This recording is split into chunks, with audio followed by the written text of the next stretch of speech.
Today on a special crossover episode, two teams in the NL West that maybe, just maybe, people aren't talking about enough. You are Locked On Padres, your daily San Diego Padres podcast. Part of the Locked On Podcast Network, your team every day.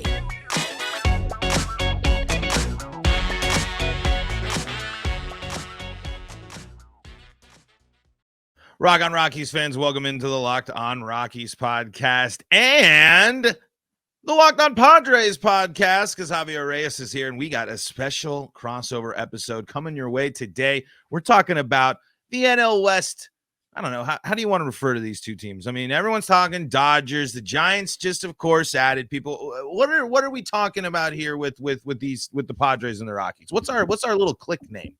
Is it fair to say the memes of the NL West? I feel like there were both in very different ways, kind of like the memes of the division, where the Rockies are, I mean, I don't even want to get into that. There's a whole bunch with them. They haven't been good in a long time. The Dick Montfort stuff and trading Arenado for a pack of veggie straws, all that stuff. And then the Padres are the team that makes all the big moves and seemingly gets nothing out of it. I think that's what the kind of, perspective that people have on both of our teams is. And I think that they're kind of memes in their own way, man. But hopefully, as we're going to talk about today, for not much longer. Much longer. I agree. And, we can take solace in this, except for one shortened year, same amount of championships as the big spending Dodgers. So let us just throw at least our one punch there at the Dodgers. But we're going to dive into some doomsday scenarios for these teams, but also look at the hopeful side, the positive side of teams that I think got criticized this offseason. I don't know how much on the Padres side, but the Rockies considered to be by some the worst offseason in baseball. And these teams I still think can surprise folks as long as we mentioned in our pre-show talk there, you have the right context. So we're going to dive into all that and more today. Before we dive into everything today, got to let you know that today's episode is brought to you by Game Time. Download Game Time the Game Time app, create an account, and use code Locked On for $20 off your first purchase. Game Time. All right. Javi, let's just first start here, a little generic, because spring training's been going on. Before we go to doomsday and go crazy, how are you feeling about watching the Padres so far this spring? Are you feeling a more sense of confidence? Are you feeling a sense of dread? Or is it kind of too early to tell and stuff is still way early spring training? You're not buying too much into things. Look, man, I'm seeing people freak out over the dumbest stuff. It's like people never. Now, partially, I want to preface it by saying I understand some people are just posting and just saying things to say things because we all like talking. We're really excited, but there are some people who are like, are we really going to freak out because this player gave up 2 earned runs or whatever? And like, it just year after year shows it doesn't matter. And it also shows that the players who do well in spring training does not matter. The only thing that matters for is those bench rest of the roster guys. Like, are they going to make the team? And then for just hoping that your team doesn't get hit by the injury bug, right? We've seen that happen with Tampa a little bit already. We've seen that happen with, who was it the other day? Sonny Gray? Are you thinking Sonny Gray is one of them? Justin Verlander's another one. So yeah, you just don't want to get hit by the injury bug. But other than that, it's like, you just want to, it's just a preface. You know what I mean? Like I said before, like you're just trying to get ready. And in the case of the Padres, everyone's excited about Jackson Merrill. It seems like he's going to make the team. I've heard, and people have read elsewhere, that it sounds like he's going to make the team. And he's got he has a little bit of that it factor. He's got the juice. So that's been cool to see. And in general, it's just kind of cool to see baseball again. But other than that, I don't care if but guys, Garrett Cole gave up 4 home runs and 6 runs in a spring training start, his first season, about to be his first season with the Yankees. You know what I mean? Like, what are we doing here? You know what I mean? A lot of times I think people are trying stuff and they're just experimenting, especially on the pitching side. And it's just really hard to gauge into what actually matters. And I love when everyone starts saying, well, I really like the way that his bat speed, I think he looks really good. I'm like, but it's baseball. Like, it's too small of a sample size, even if it's players you haven't seen before. Like, you're not at the practice every day. At least with some other sports, you have a little bit more, you can see a little bit more with. But baseball, it's like, it could have just been a bat at bat. You know what I mean? Like, right. I didn't learn anything about Jackson Merrill that last time. So that's a long-winded way of me saying I'm happy that we're almost there, but we should probably chill out with the overreactions. Yeah, and being Rockies fans over here, we're sitting here and can't help but overreact because the spring's been good for the Rockies. The Rockies have been hitting the ball out of the yard. They have some spring training stat leaders. I mean, again, all that stuff is a spring training thing. But when you're in kind of the position of the Rockies, you want to see Montero be tied for the lead in home runs in spring training and OPS, because that's a good sign for him earning his spot on the field and putting more pressure on Kris Bryant to perform. So as for Rockies fans, we can't overreact too much to spring training, where the Rockies might be playing their best baseball of the year when we look back on it. But you can't sit there and completely ignore that Kyle Freeland's fastball velocity is up by roughly 4 miles per hour. You have young guys performing and doing well. Brenton Doyle is showing some offense, and the Rockies are aggressively stealing bases right now in spring training to hopefully set up for a season where they're going to be more aggressive. The most exciting thing for Rockies fans in the spring right now is that, I said it before, it's a new look team. This is a new identity for the Rockies, and it definitely brings a level of excitement there. But let's go from hopeful optimism and curious about spring training stuff to what would derail the season for the Padres and the Rockies. And I think a prime example is, you're looking at why the Rockies were so bad last year. It started with the spring training injury to Brendan Rodgers, which knocked Brendan Rodgers out of most of the season, and the Rockies needing to scramble for second base, moving Ryan McMahon, as well as their pitching staff getting injured throughout the year. Those are still very much nightmare situations. If the Rockies pitching staff does not stay healthy, they will really suffer. And if the Rockies lose one of their star veterans outside of maybe Kris Bryant, because we haven't really seen the full Kris Bryant impact, it will significantly harm this team. So for the Padres, what would derail the season? What would derail the season is, it's two things. Number one, it's not necessarily that it would derail their season, but it would be one of the worst developments to happen. And the first thing I want to talk about is Xander Bogaerts. I'm super bullish on him. I think he's going to be good. I think people have been way too on him.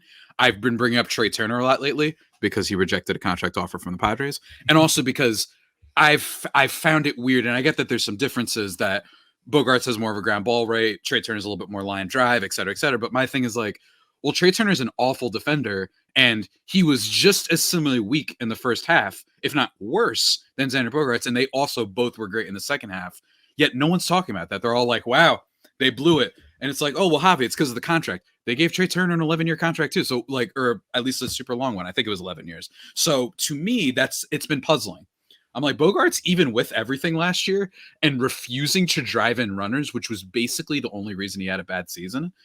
He was just uncharacteristically bad, batted below 200 with runners in scoring position, 200 BABIP, 300 career with the Red Sox, right? So that was bad. But that's a little bit fluky. While with Trey Turner, it's like, I don't understand why we're just all in on him.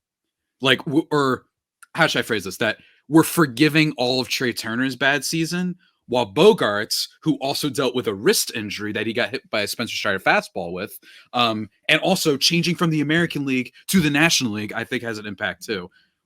I think people are discounting that. But all that aside, if Xander Bogaerts were to be bad this year, that would be very concerning because, again, it's a 10-year contract. I think Trey Turner still has the juice. I think he's going to be great. But if you're in that situation, it's like, that's a long contract. And now all of a sudden you're looking at the Padres with questions about how they're going to spend about their future. That would be one of the worst developments for the future. He could still be a good player. I do think it'll be concerning, though, if he's just fine. You know what I mean? Like, he's a decent player, a guy who, can hit around 280, walk a decent amount, hit maybe 20 home runs, but that's not really what you paid for. You paid for a little bit more, especially in the early going, right? Yeah. You don't want to see, this is something you like to see in year 4 or year 5. You're like, great, I'll take it. You know what I mean? And then I'd say the doomsday scenario is, I think, 2 things. So that's just one thing for the future. I think for this season, it's 2 things. One, and this is the same thing for every team, so it's not unique, injury to one of their 3 top starters. And they have 3 starters, Musgrove, King, and Darvish, 2 of which, not Musgrove, are a little bit known for some health issues. They haven't always been reliable with that. So if one of them were to go down, it gets a little bit dicey. Are they going to rush their prospects? You know what I mean? Which is something the Padres always do. So you hope they don't do that, but they could. And then the other thing would be, there's a real chance that they get like nothing out of their outfielders outside Tatis. And that's one of the problems. They're currently projected for the lowest amount of WAR for left fielders. Part of that being because of the Jurickson Profile projection. And then Jackson Merrill, who we love, and I just talked about ad nauseum. If he's not all that great immediately, which is often the case with 20-year-olds, you know what I mean? Like Tatis is not normal.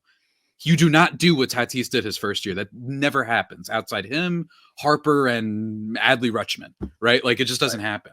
So I think those are the two things. Injury to one of those three starters, I think, wouldn't kill the team's win total, but it would hurt them, and I think it would make them do some stupid things with calling up their pitchers. And then if they just get nothing out of the outfield, both I think are very possible.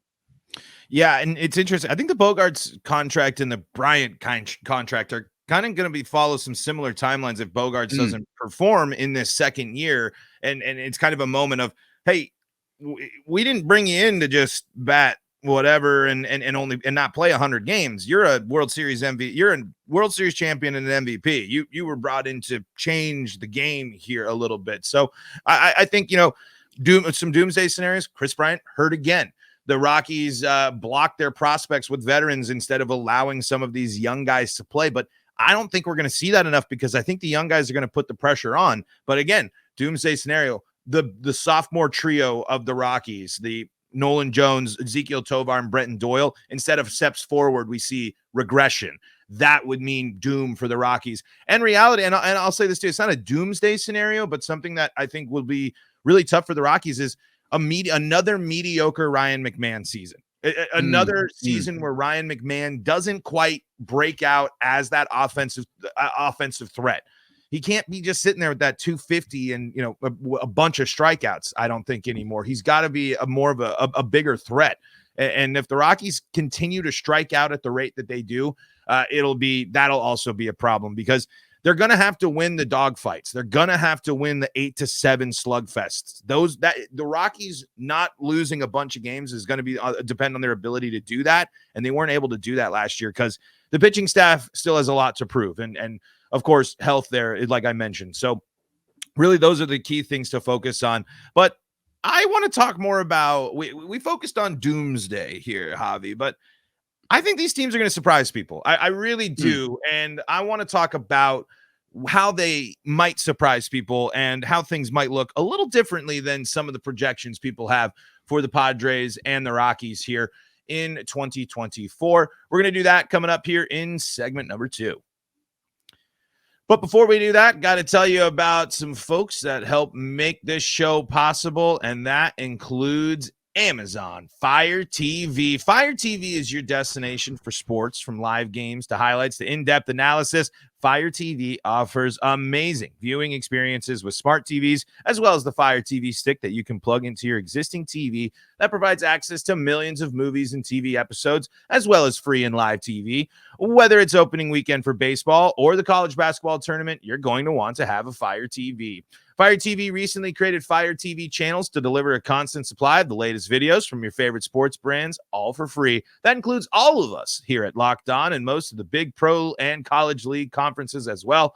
Fire TV channels let you dive into all the game analysis, highlights, and more to keep up to date on all the latest in the worlds of sports, March Madness, NBA, MLB, and lots more. Not to mention great news, entertainment, gaming, travel, cooking videos, and more. Check out Fire TV channels on Fire TV and Alexa devices. If you haven't checked out Fire TV channels, you should. Trust me on this. To learn more, visit Amazon.com/LockedOnFireTV.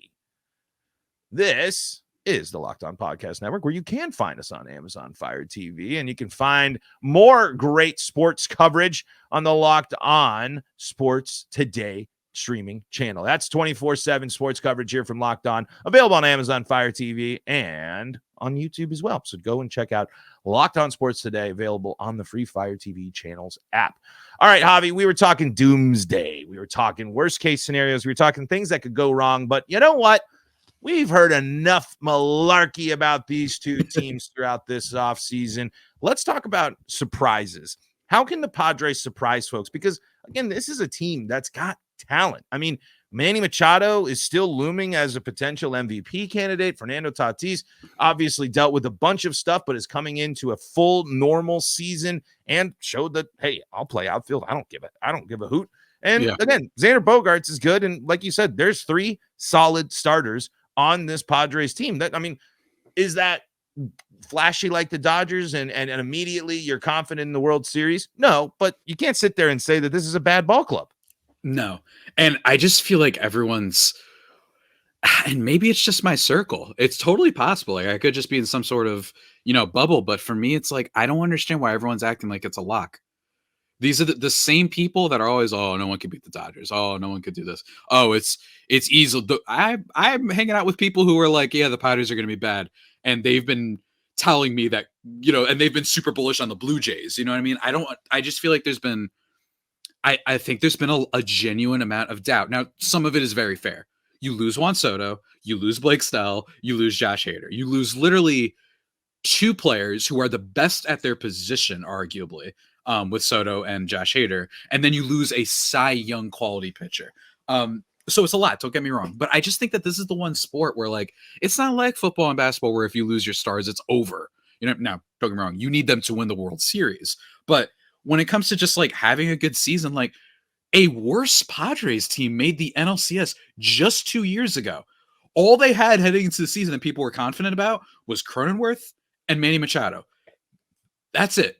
And everything else was just like, yeah, I hope Profar is good. I hope that, what's his face? CJ Abrams could do something. I hope Ha-Seong Kim gets better. I hope Tatis comes back soon. And then they won, 89 games. They have like their best season. They make the NLCS. So my thing is, let's also not act like, oh, well, the war that they're losing. Okay, cool. Why are we acting like, the D-backs are going to get the same amount from Gabriel Moreno next year and Zach Gallen and Merrill Kelly? Why are we acting like the Giants? Now, they're a team that people are doubting to. Dodgers, unfortunately, I think it doesn't matter. They can have 3 players underperform, and you're like, yeah, they still probably win 98 at minimum. You know what I mean? So they're an exception, but it's like, why is it a guarantee that Bryson Stott, everybody hates Xander Bogaerts, why is it a guarantee that Bryson Stott, an infielder for the Phillies, is a 3.5 win player again? That's what I don't understand. We're acting like it's fact that all the wins the Padres lost in free agency, I assume Snell's lost. Although I don't even know where the guy's going to sign at this point. Why are we assuming that that's a lock? But then no one else will get better. Machado, Bogaerts, and Tatis all had down years offensively. The entire team had a down year offensively when it came to, driving in runs and extra inning games. They went 2-12, Paul, and extra innings. And everyone's like, that's just going to happen again. That's basically what people are saying. They're basically saying that Machado will be the same. Bogaerts will be the same. And it won't be that he lost his ability. They think that he will hit just as porously with runners in scoring position again, which basically never happens, by the way, for baseball players. Usually. It's actually quite impressive when you're 2 years in a row, you hit below 200 with runners in scoring position. That would be impressive. And that Tatis, who has been an MVP candidate before, a 7 to, dare I say, 9 win player at his, if everything were to work right because of the defense, we're just assuming they're all going to stay the same. All of them will stay the same. No one will be better. Okay. And we're just going to assume that they're going to once again lose, what was it? Out of 32 of their 1-run games, they're going to lose 23 of them. That's basically what people are saying to me when that happens. Now, don't get me wrong. Other teams have improved. The Giants have improved. The D-backs improved. We already know about the Dodgers. There's still some teams out there, but my thing is like, guys, it's not chalk. You got to play the games, man. And my thing is, this is still a team that has shown you it can be electric at times, even if a bit frustrating and not always living up to the payroll. But I don't care. I care about winning. And if they make the playoffs, that's all that matters. As the Dodgers will tell you just 2 years ago, that's all that matters is if you have to face someone in the playoffs. Yep. And that's, get yourself in the dance, get yourself into the wild card series. That matters, especially when you do look up and say, you know what, whatever, the division, it's probably gone. And that's nothing new for the NL West. It doesn't matter. That shouldn't be the focus. Be good enough and then get to a point where you can build the best version of your team at the trade deadline, because the Padres will probably do something at the deadline, and prepare for the playoffs, because I think it would be more surprising to say that the Padres won't be at least in that playoff mix in the second half of the season. Now, the Rockies won't be there, but the Rockies are going to surprise people because everyone thinks that they're the same team from last year. And then it's all right. Let's take the context of last year that no one focuses on. look at all of the injuries to this team. Not a single member of the Colorado Rockies starting rotation that started on opening day finished the year healthy and really finished the season at all. Every single starter either was not on the team or finished the year on the injured list. They didn't have German Marquez. They didn't have Antonio Senzatella, two of their major pitching arms. Now, they're not going to get Senzatella back, unfortunately, for a while because the guy comes back from Tommy John and then comes back from tearing his ACL, and then in his first game back needs Tommy John surgery. So it's going to be probably not going to be seeing him in 2024. But the Rockies, one of the Rockies' best pitchers of all time, is scheduled to come back after the All-Star break in a moment where the Rockies, they're probably not going to be out of it, but could still be raising eyebrows going into the end of 2024 to say, now let's build. Now what do we really need if all these young guys are showing off as much as they can? Because the Rockies have three legit young guys, and I don't think we're going to see too much regression. I mean, if Nolan Jones has the same type of season he had last year, just with more at-bats, that's great because he's going to finish 25-25. He's going to finish with 100 RBI. He's going to finish, as an exciting young guy that's going to cut a bunch of runners down. And you mentioned young players. I mean, Ezequiel Tovar is taking huge strides and is sneakily going to be one of the best shortstops defensively, at least. I'll pump the brakes on the offense first. But there are a bunch of players that have not had their chance to shine for the Rockies, and no one is focused on this. There's just a lot of people, I think, that look at the Rockies and say, they're the same team from last year. No, they're not. The opening day roster last year had Jurickson Profar, CJ Cron, Mike Moustakas, and Randall Grichuk on it. And they weren't sitting on the bench. CJ Cron in front of me. Don't you dare. And while CJ Cron can, still hit a couple of 500-foot things, when your best offensive player is CJ Cron going into the season, that's a problem. And Elias Diaz. But Elias Diaz is still going to prove that he's a sneaky good catcher with some pop back there. And if the Rockies get good production, get 100 games from Kris Bryant and get 400, 500 at-bats from him, that's going to change things. He does have depth. And Charlie Blackmon, while he's not what he once was, has still been a very serviceable leadoff man who's going to get to be able to take his, career he gets to take his lap. This is going to be probably his final lap. We thought it might've been last year, but there's just so much, there's more energy, there's more vibes. And then like we mentioned at the top, it's spring training. I know, grain of salt, but there are noticeable improvements that you can see from some of these Rockies players. Like I mentioned, Kyle Freeland increasing his fastball velocity by 4 miles per hour is a game changer. That will change things drastically for a guy that at the end of season last year was topping out at 88, 87, So, I mean, there's a lot that can change here. Now, I just like I have said with all of when I hype up the Rockies, are they a wild card team? Are they a dart? No. But can they win 70 games? Yes, they can win 70 games this year. They can, we like to poke fun. The Padres always struggle against the Rockies. They, a classic team where the Padres need to come in and beat the Rockies. But if they can keep being a thorn in the side of the NL West teams, that's going to be great. But they also need to start beating the NL West because the NL West bullied the Rockies last year. The Padres were the team that fared the worst, but they still had a good record against them. So there's a lot the Rockies need to do to surprise people. But, man, I just think that there's more on these two teams than people are giving credit for, obviously, because we're overshadowed by the fact that the Dodgers had one of the biggest off seasons of all time. But, again, and you'll hear us dive into this a little bit more on our NL West preview when that drops. The Dodgers got to prove it. I mean, at the end of the day, like, we can talk about all these things with the Padres and the Rockies and all this stuff, but until the Dodgers actually prove to be this dominant, real playoff force, I'm still going to shrug my shoulders a little bit and kind of be like, hey, pull the Stugotz out a little bit and say that, hey, you got to prove it in the big game, do it in the playoffs, because I'm not really going to be impressed by 100+ win season by the Dodgers. I know how crazy that is to say, but I don't know. Let's wind down the show and just kind of focus again on some off seasons here. And we talked a little bit about it, but which team do we think set themselves up for more success? Because the Rockies off season was panned critically by a lot of people, just like their projections. But I want to ask you about contracts and the money that was spent this free agency period and how it relates to these two teams and what we've learned a little bit. We're going to do that coming up here in segment number 3.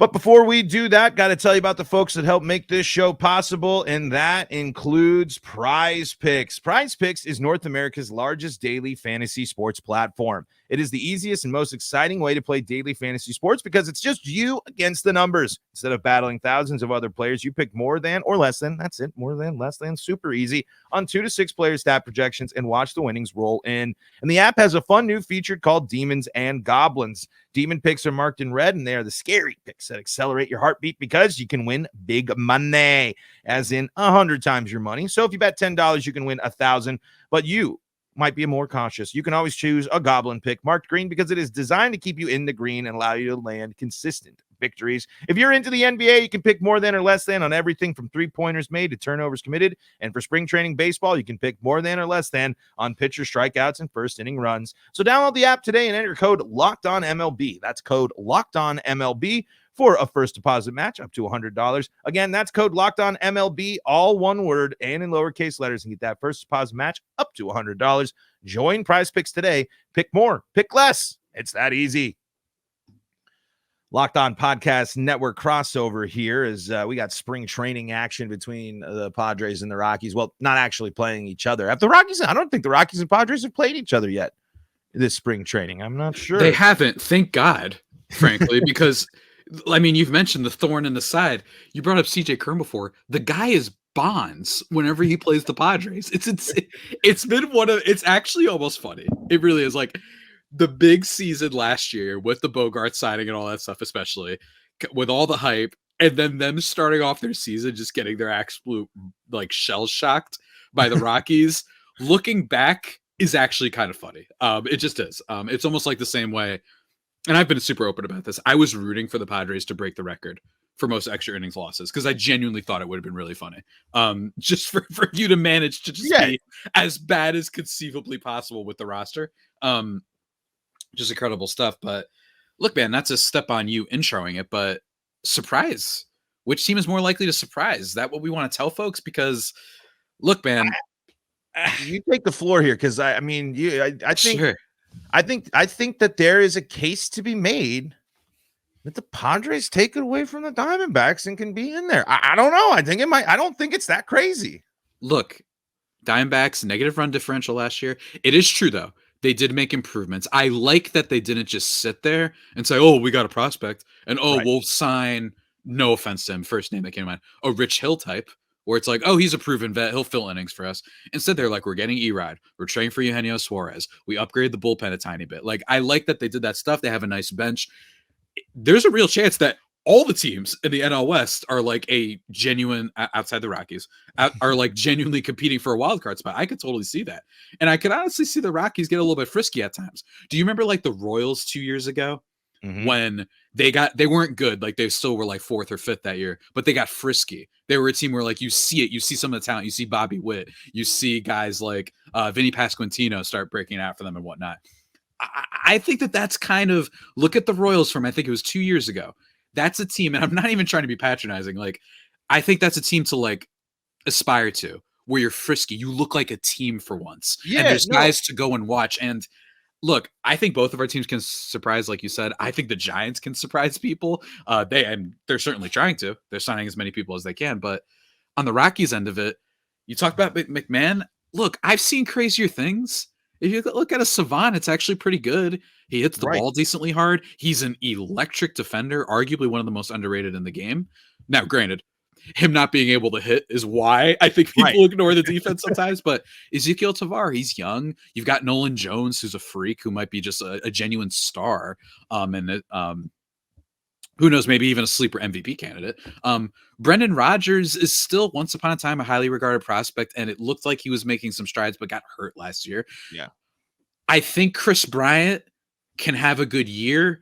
I think that the hopes that he could be a dude who's like a piece for the future, I don't see that. I'm worried about the decline of the slugging. I'm worried about the fact that he got hurt already, and that when he was healthy for a little bit last year, he was just not effective. 73 WRC plus is really bad. Negative WAR player. Can he still have that good season though? I absolutely think he could, and could help this team. And hey, maybe at least give you one good season. I don't think that's too crazy to ask. He's not too old.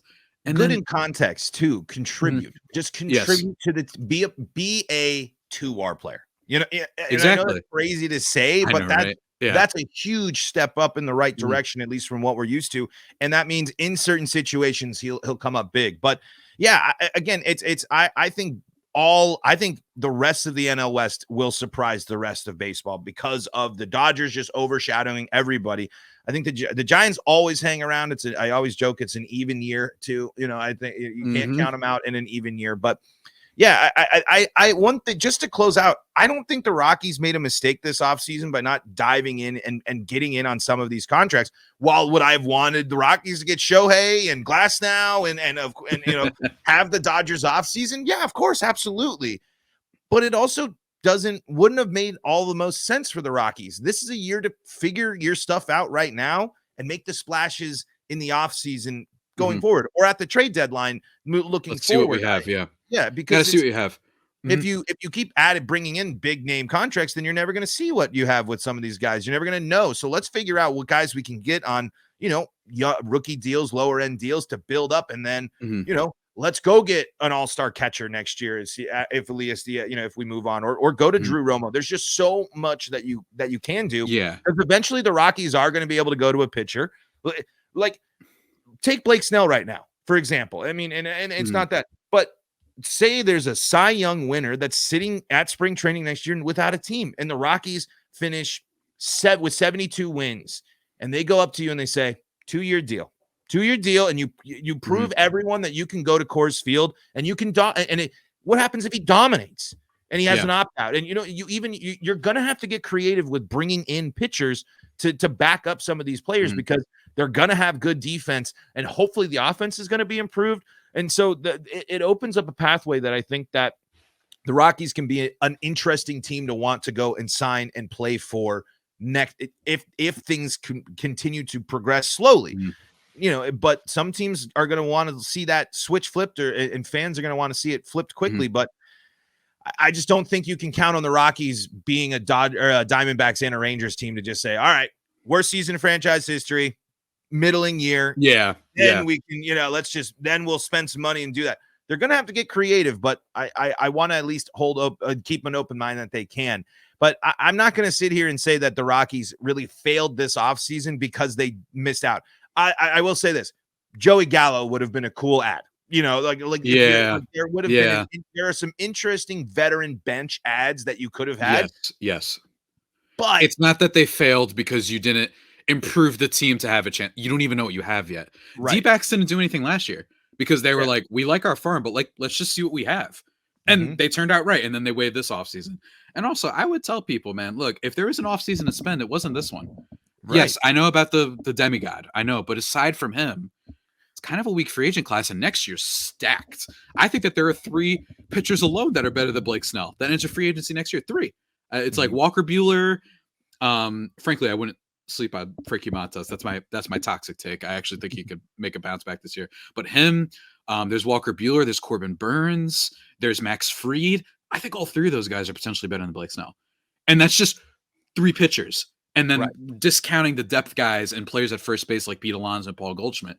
I think that this was an offseason to wait. If you missed out on Ohtani, or if you missed out on, I think Teoscar Hernandez is a fun one because that's a player who's pretty good, and also you could get him for 1 year. Aside from that, though, like I do agree though, like the Rockies should have tried to get just a couple veterans, you know, like your Joey Gallo, and at the very minimum, he'll just hit a couple moonshots, and that'll be pretty fun to replay on highlight video, especially in Coors. So I would have done that, but look, I think that overall the Rockies are hopefully a step in the right direction. I think it would have been a mistake. I joked to you that what would be a Rockies thing to sign Cody Bellinger to Right. like a massive $150 million deal, similar to what they did with Kris Bryant when they weren't really in the position to do that yet. And they didn't. And I actually think it's okay because they don't know what they have. This is not like the A's, who for like 25 years refused to spend, including when they were good. I Right. think when your team, you don't know what you're getting, you're having one of the worst seasons ever. I think it's okay if you're like, let's like hope that we even have stuff, because Yeah. then we want to have higher draft picks. We don't want to be committed to any players. We don't want to block any minor leaguers we might have that might end up being better or get better reps and stuff. So I think the Rockies, it wasn't the worst offseason. to me, the Arenado offseason is 10 times worse because that's the player that can help you kickstart it. You know what I mean? And instead, they did not do that, and they paid the salary. That alone makes it worse. Them doing nothing. It's like, do you remember Nathan Peterman in the NFL? Mm-hmm. Right. Do you remember that stat that him throwing an incompletion increases QBR? Like, that's kind of the Rockies, where it's like them not doing anything already makes this a better offseason than the year that they traded Arenado for nothing. It's that was a huge miss, and hopefully, new leadership, and whatnot can step in and help out. So I'm with you, man. I think both of our teams really can surprise people, and more so the Rockies.